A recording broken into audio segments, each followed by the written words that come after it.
hebat atau bukan, kita cek ya faktanya, tonton sampai akhir. Timothy adalah mahasiswa Universitas Udayana Bali yang ditemukan berpulang pada pertengahan Oktober kemarin. Dari hasil penyelidikan awal, Timothy itu berpulang karena diduga bunuh. Teman-teman, belum kejadian sempat muncul kabar bahwa Timothy melakukan tersebut karena ada tekanan dari teman-temannya. Hal itu masih diselidiki dan masih belum bisa dipastikan atau diduga, masih diduga ya. Kenapa duga itu bisa terjadi? Karena beredar sebuah tangkapan layar screenshotan grup WhatsApp mahasiswa yang diduga bahwa mereka melakukan perundungan gitu ya. Meskipun Kak Timothy ini sudah berpulang gitu ya, masih tetap aja gitu ya di sebuah grup WhatsApp yang beredar yang membuat menyayat hati para netizen saat membacanya.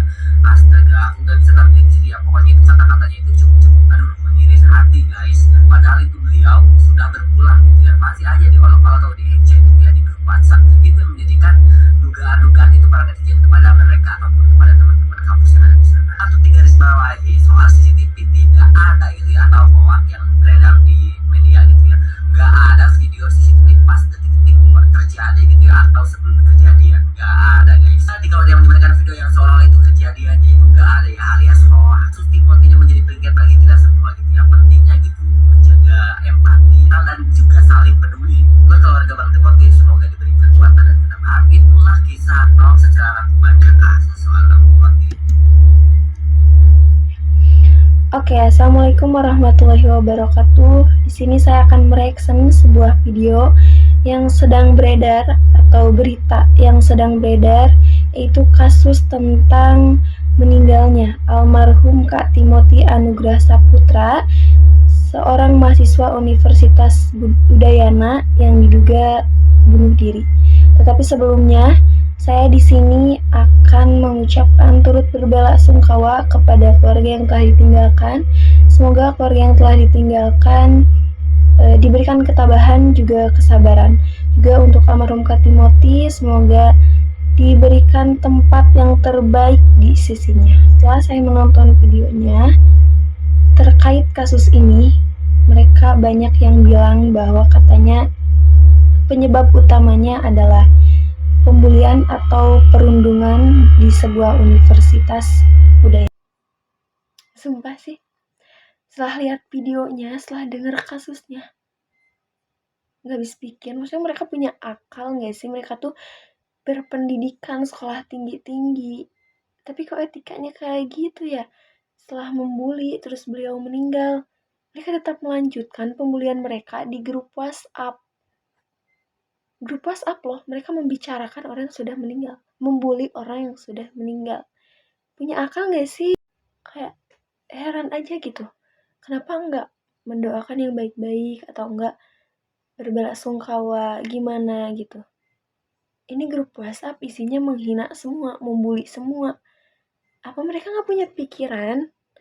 Sekolah tinggi-tinggi di universitas ternama, belajar mungkin ya mereka juga tentang etika. Tapi cara ngetik mereka, cara bicara mereka, perlakuan mereka tuh emang gak ada yang seperti orang berpendidikan. Terus kenapa sih kayak kesel banget gitu? Orang meninggal tuh didoain, bukan dibully, bukan diomongin kayak gitu. Kesel banget, mereka tuh gak punya pikiran gitu ya. Apa mereka tuh bertindak dulu baru berpikir? Atau emang gak punya pikiran? Ih kesel banget, sumpah kayak kenapa gitu? Mereka gak punya akal kayaknya. Ini juga penting banget untuk para pembuli di luar sana, karena kalian ini pecundang. Karena justru kalian ngerasa rendah diri dan ngerasa terhinakan, jadi sampai mau gak mau kalian harus ngeremehin orang lain. Dalam Islam ada namanya sifat takabur atau sombong. Cirinya kata Nabi ada 2, batorul haqqi wa gomtun nas, menolak kebenaran atau merendahkan orang lain. Di dunia ini tuh buat mereka, para pembuli, kalau dunia itu seperti milik mereka sendiri gitu. Hidup tuh cuma tentang mereka gitu. Jadi gak mungkin gitu ya sedunia ini ngebagus-bagusin mereka, ngejunjung tinggi mereka. Jadi seolah-olah mereka tuh kayak ngerasa paling penguasa gitu. Makanya mereka meremehkan orang lain, ngerendahin orang lain supaya mereka terlihat oleh orang lain bahwa mereka punya segalanya gitu. Jadi buat para pembuli di luar sana, sebelum kalian ngerendahin orang lain, coba introspeksi diri terlebih dahulu sebelum kalian dijatuhkan oleh banyak orang.